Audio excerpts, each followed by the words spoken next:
Most beginners overcomplicate sub-bass and end up with mud where they wanted weight. The sound they're actually chasing is a plain sine wave, and Alchemy already gives you one. A sub-bass is the low end you feel more than you hear.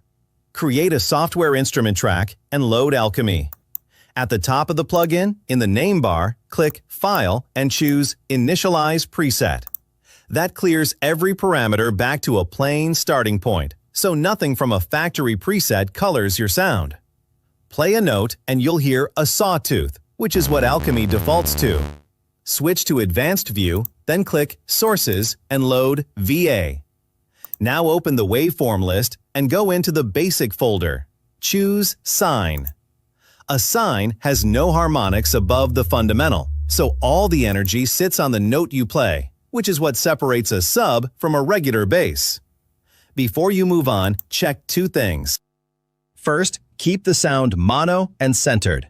Stereo width in the low end causes phase cancellation as soon as your track gets summed to mono, and plenty of playback systems still do that. In the VA controls, set the number of unison voices to 1 and detune to 0. Then, double-click the source pan knob to center it. Second, play low. A sub usually sits between roughly 30 and 80 Hz, which on your keyboard is around E1 to A1, the octave below the low E on a bass guitar. Move a sine up 2 octaves and it stops working as a sub.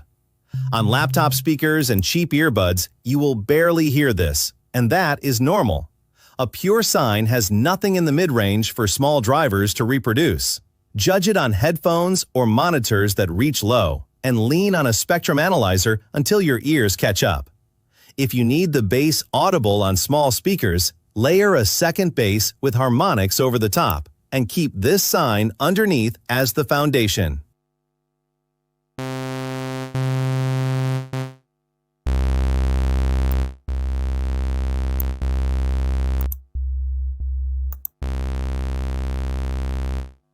If you want to learn more, I teach the full Logic Pro workflow inside my school community, from empty project to finished track.